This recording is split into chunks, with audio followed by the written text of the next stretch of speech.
যার জন্য আমি অপেক্ষা করছিলাম, অবশেষে সে চলে আসলো। কে বলেন তো? এই বৃষ্টির জন্য।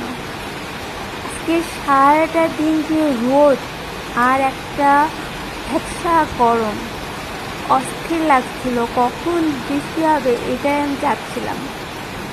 এই তো 6টার পরে বৃষ্টি শুরু হয়েছে। ঝুম বৃষ্টি যাকে বলে, খুব ভালো লাগছে।